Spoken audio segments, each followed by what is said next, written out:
recognize Cheryl Cuthrell, our second vice president.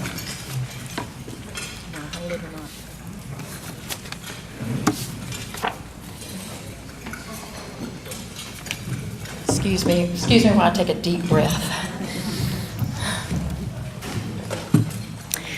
Ladies and gentlemen, thank you so much for coming to the Greenville County Republican Women Luncheon today. What Lisa Benson has to tell you is critical to our area. There's some information that you've never heard before that you will hear. There's information that's going to blow you away. I'm going to look out and see people with their mouths going, huh? You're not going to believe what you hear. It's imperative that everyone hears what she says, so be real careful with your forks, and so we can limit clanging and listen to exactly what she has to say. It's so important. We were meant for such a time as this. I know you've all heard that, but I'm telling you, everyone in Greenville, South Carolina, in this room, was born for such a time as this. It's just unfathomable at times of what's going on right here in South Carolina. Lisa Benson is a national security analyst that is mobilizing a team of grassroots activists to bring America back from the brink and speaks truth about what is happening here in America, in South Carolina, and in Israel. Lisa has taken on this mission to lead the National Security Communication Task Force while also being the voice of Lisa Benson radio show that is on Sundays at 4 p.m. Eastern Daylight Time and can be heard by going to her website, www.lisabensonradio.com or lisabensonradioshow.com, or via the internet on kknt960thepatriot.com. Lisa is the only Jewish woman on AM radio using her own name, which shows you she's got chutzpah. She gained her 25 years of experience through pro-Israel movement as a public relations and marketing fundraiser consultant to policy centers both in Israel and the United States, in universities, with political candidates, national security organization, and 9/11 families. Days following the 9/11 terrorist attack, Lisa was contacted by the esteemed Stephen Emerson, founder of the investigative project, to spearhead the efforts to find private funds necessary to go undercover into American mosques. Lisa has worked with many leaders in national security sector and is quick to say that she didn't seek out a career in national security. Her journey in the anti-jihad movement was born out of necessity and a need for her expertise in a 9/11 world. She hails from Arizona, and she's the mother of 2 sons. She's welding the issues of the U.S. southern border insecurity crisis and the anti-jihad movement to a community penetration of the Muslim Brotherhood and connecting the dots on global instability as we emolded terrorist agenda. She will be referencing 2 books, and I just want to take a second to show them. She will be referencing a book, Sharia is Here. She references this book because there's so much information in there. There's no way for her to give it all to you, but she will say there's more information in the book. There's more information in the book. Those books are going to be available. At the table, she will be signing. She will be talking to everyone. And there's also a book about raising a jihad. But I'd like everyone to give her a great South Carolina welcome to Lisa Benson.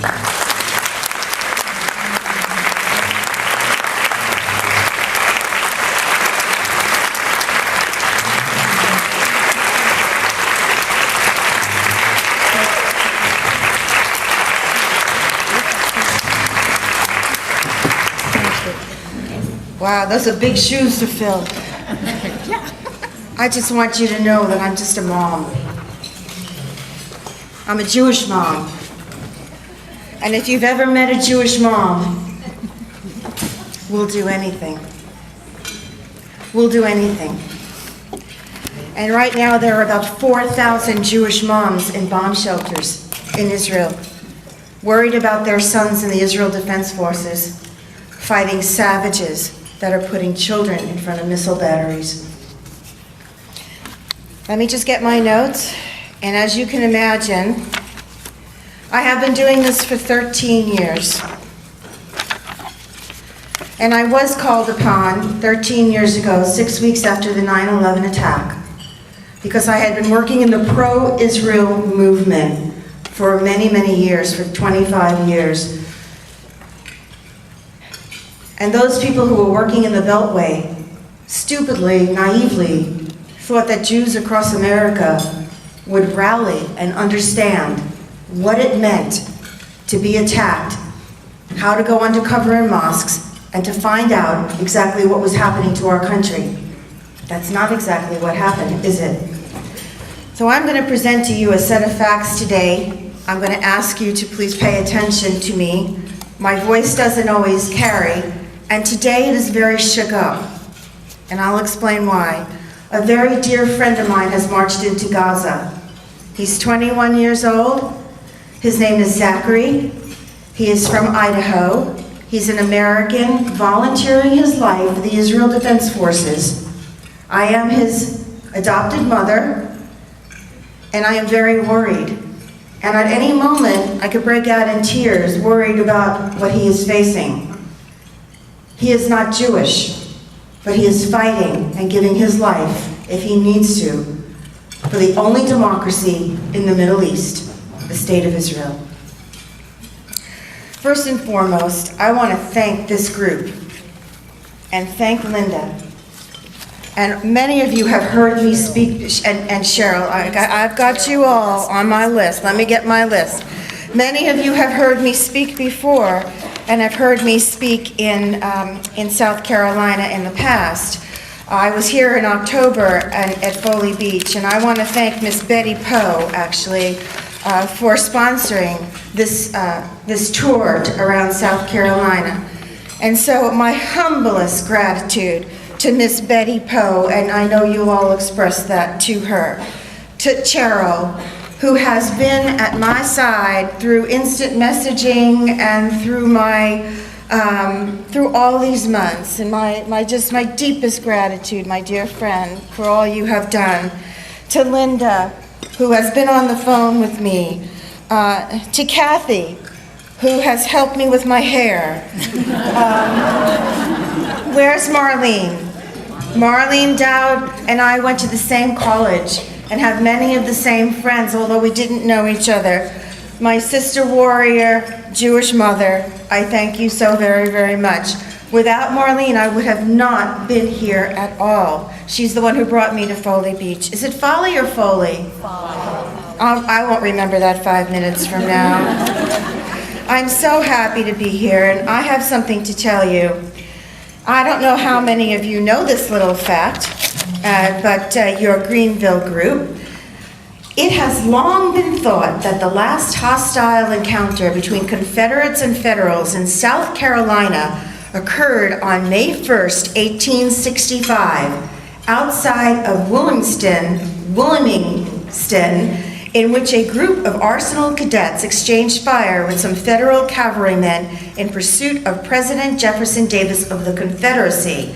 Of course, the visit of Stoneman's raiders to Greenville on May 2nd, 1865, has been well documented, particularly in the letters of Carolyn Gilman.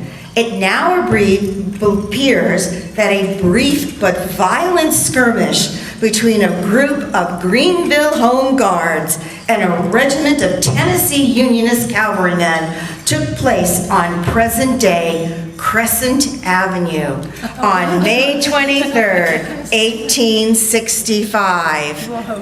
Congratulations, you're not giving up the ship. And you're the last to go down, and that's why I'm here and I'm kicking off my tour today. I have some news for you. America is in an alarming state of emergency. And while we are here today, Israel is on the front lines of defending Western civilization. I am here with you, South Carolina, to inform you that the Bible Belt is under assault, specifically Sharia assault. How many of you know what Sharia is? Oh, God bless you all. And for those who have never heard of Sharia, have never heard of what Shariaism is, I'm about to tell you. Sharia, As Israel is under assault from Syria, Lebanon, Iran, Islamic Jihad, Hamas, Hezbollah, Al-Qaeda, ISIS, an emboldened, brazen new generation of Islamic terrorists are also here in South Carolina and on the United States border. South Carolina is witnessing a deepening penetration and infiltration by Islamists. The perpetrators who foster caliphate, the caliph, the Sunni Islamists, the ISISes, the Muslim Brotherhood, have formed an Islamic State in Iraq. On my show, we have followed this month after month as they went from Syria, taken over Iraq. How many of you have friends with children who have served in Iraq and put their lives on the line only to see this president withdraw from Iraq and leave Iraq defenseless, leaving Iraq to fall to a caliph, the Islamic State? Does it make you angry? The billions of dollars we have spent in Iraq just went down the toilet. Sharia, the moral code of everything religious, the law of Islam.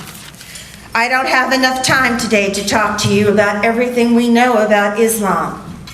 And I have Muslim friends who are trying to rise up above the radicalization into a new reformation, into a new light, to still remain close to their heritage, but to distance themselves so far away from the radicalization.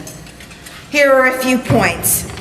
There is a direct relationship with what happens globally to the national security threats here on the American homeland. Under the Obama administration, our global standing has been diminished. It has been weakened, and we have a John Kerry Obama appeasement diplomacy. Have you noticed? We have put the American homeland and the American people in great jeopardy. The threats, Sharia in our communities. An example of our appeasement diplomacy, this week, John Kerry has allowed Iran extra time for nuclear negotiations, more time to enrich uranium till November, and has allowed them access to frozen assets of $2.8 billion. What do you think they might do? When I finish this discussion, you are going to know exactly what they are going to do. In communities, community by community, Sunni Islam is penetrating, and I will explain to you what is happening in South Carolina. The next threat, the potential of an EMP attack, is a short burst of electromagnetic energy. Such a pulse may occur in the form of a radiated electric or magnetic field. It can knock out electric grids by a sun flare or by a nuclear charge released into the atmosphere. Experts believe this is a clear and present danger and a threat that is presented by a nuclear Iran. As my CIA friend Claire Lopez will tell you, it just takes a fishing boat off the coast of this east coast of the United States to shoot a nuclear charge into the sky. You would be without power, without gasoline, without access to your money, without access to anything, nothing. And in 3 months, 60% of us would be dead. The SHIELD Act, sponsored by my Congressman Trent Franks. H.R. 2417, high voltage infrastructure for electricity. And lethal, Scott here probably knows more about this than I do. It is absolutely stuck in Congressman Upton's Energy Committee for almost 3 years. Your congressmen are not pushing this out of the Energy Committee. Your families, the East Coast of the United States has no missile defense system. The West Coast does. The East Coast does not. If there is a nuclear flare into the sky or a solar flare and your electricity goes out, we are gone. Imagine no electricity. Imagine no air conditioning. Imagine no food. Imagine no gasoline. And your legislators in Washington are playing with this bill. It is not coming out of committee. You want to know why? Because not enough of you are demanding it. So what are we going to do? I am here today to launch the South Carolina National Security Initiative and give it a round of applause, because starting today, your representatives will know that you mean business. Knowing that you are all informed means that your state representatives may have the power to protect the electric grid state by state by state.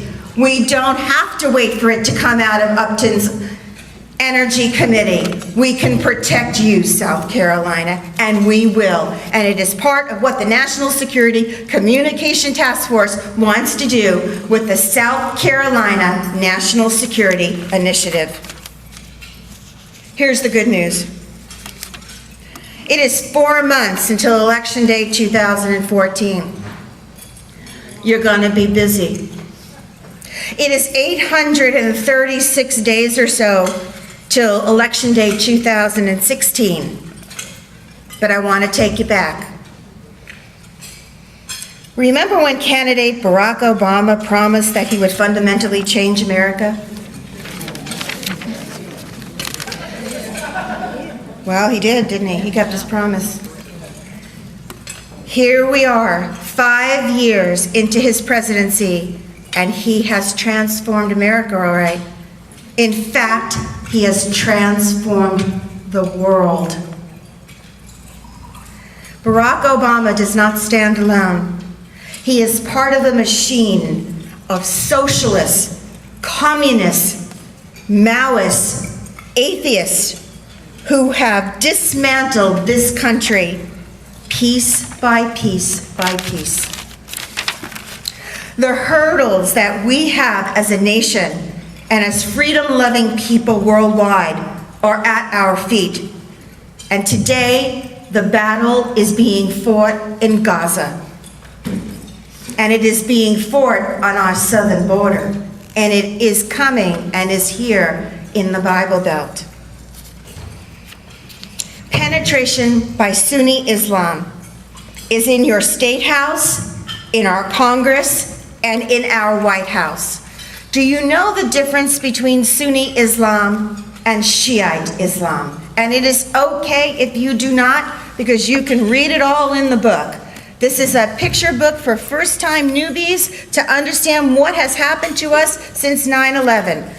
Certainly, with all the think tanks and all the people out there talking about national security, the situation has not gotten better. The situation has gotten worse. And somehow along the line, we elected Barack Hussein Obama, who is a puppet and a figurehead for a very large machine, with people managing and running him whose names we may not ever know, or people we may assume we know, but we may never know. He is somewhat in charge. He believes in the ideology that he is perpetrating, but he is not fully in charge. And even today, he is on a fundraising trip. Now, how is this war being fought? It is being fought on the battlefield in Israel, and it is also being fought on the internet. How many of you are on Facebook and Twitter? Okay, I would say 10% of you. Barack Obama pays 1 million people to get on Twitter to drive a narrative of his socialist, Marxist, jihadist, Sharia, Islamist agenda. So do we fight this on the right by sending emails to people we already know, day after day? Or do we get with the program and decide that we are going to fight this war not only on the battlefield, but we are going to fight this on the internet And on the same playing field, they are fighting with nuclear weapons and we have muskets.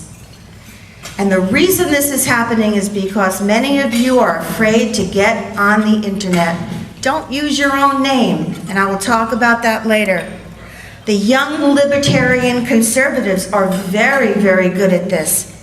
In fact, they are so digitally savvy that they are spreading many kinds of narrative this week to not fund Israel anymore. And it is the Iron Dome and the $600 billion that is saving the lives, $600 million, that is saving the lives of Israelis today.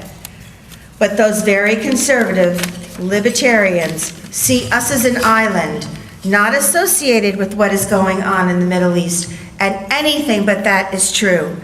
There is vitriolic tone and tenor on Twitter, and we need to fight it. And last week, the National Security Communication Task Force fought it with 600 people an hour, 600 tweets an hour. We spoke to Hamas. We told them to take their children out in front of the batteries of missiles. We had it, and we caught the attention of Al Jazeera, who even called us and said, "Who the heck are you on this internet? What are you doing?" We caught them by surprise. And I need everybody in this room to join us in that effort, and we will train you. The right is very, very good at sending emails to each other, but you are the passive majority, and you must be the active majority, or we will lose this country.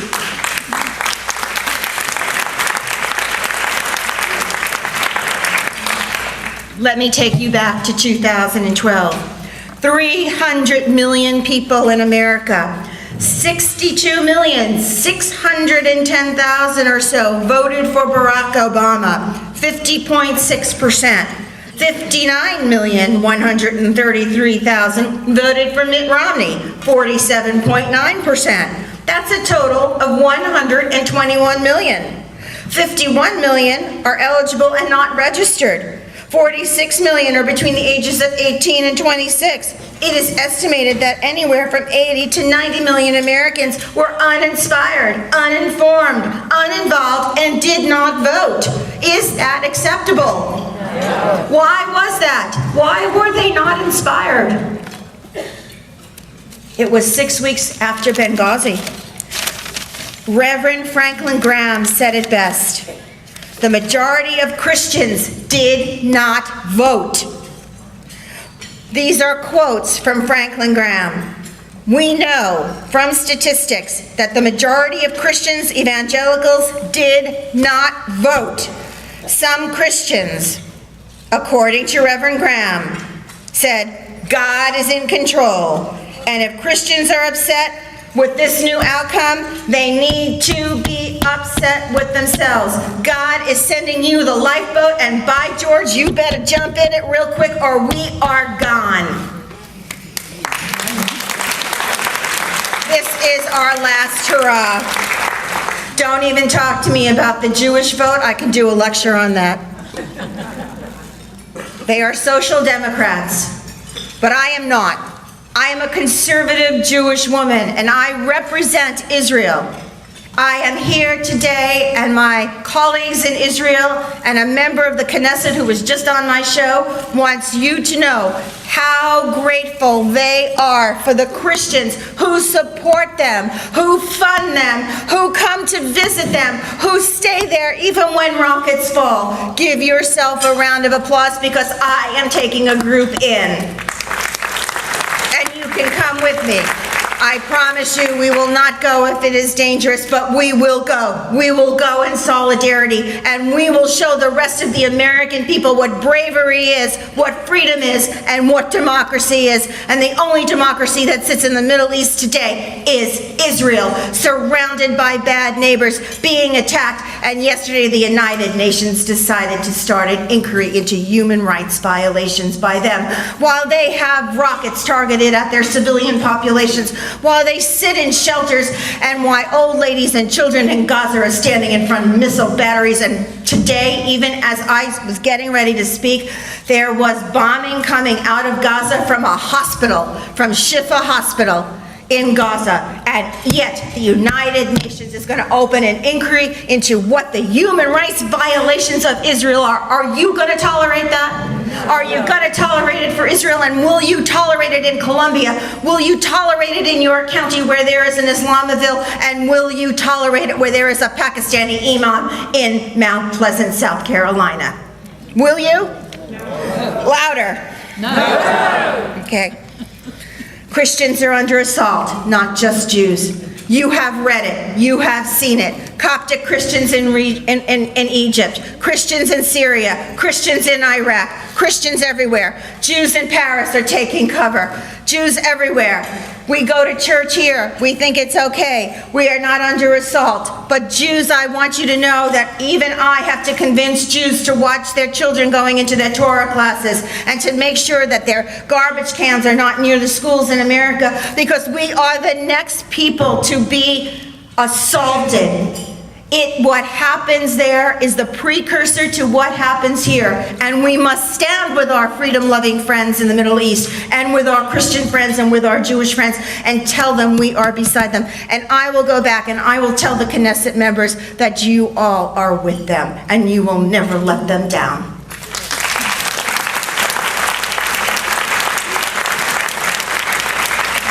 In the next few minutes, I am going to explain how these socialist, Maoists, progressive, jihadists, Islamists, and Shariaists are changing the world piece by piece. Why did candidate Romney not talk about Benghazi on the third foreign policy debate? Do you know why? He could have forever changed history, couldn't he? Remember Benghazi? Let's go back. Let me take a breath before I have a stroke. Is there an EMT, or whatever you call it here? I told them to have a defibrillator here at the podium, because I'm angry and I'm worried. September 11th, 2012, weeks before the presidential election, presidential debate number 3, foreign policy, October 3rd, 2012, Lynn University, Florida. Here's what we know. I hope you don't mind me looking at my notes. I try not to, but do you all know that I had a brain trauma 5 weeks ago? You don't know that. I almost didn't make it. I was in a very bad car accident. I had micro hemorrhaging in my brain, and I wasn't really sure that I could make this trip and that I would remember all the facts. So I usually don't speak with notes, but I just wanted to make sure you all got it all. So what you hear from me is usually what I say without notes. So pardon my notes. Ken Timmerman, on my show a few weeks ago, Dark Forces was a book that he wrote. He said, he's an investigator and a journalist. Benghazi was a state-sponsored terror attack with Iran at its core. Hillary, Obama, created the narrative at 10 p.m. the night of the attack. Spontaneous rally to do a video. What an unadulterated lie, perpetuated by Susan Rice on Sunday morning talk shows. We know, and we learned just 2 days ago, that Al-Qaeda took up a residence in a villa 2 doors away from Ambassador Stevens. Ambassador Stevens was begging for additional security. It was denied to him. Do you remember Abu Khatali, maybe 6 or 8 weeks ago, who was all of a sudden arrested after these 2 years? He was arrested in Libya. Likely a distraction of the NSA, IRS, and the Department of Justice scandals. Likely, not totally confirmed, is that Iran had Quds Forces, which is their overseas terrorist wing of Iran's Revolutionary Guard, which funded and trained for months, maybe more than a year, in Iran, the assault on the compound. Here's something else. You know John Brennan, Secretary of Defense?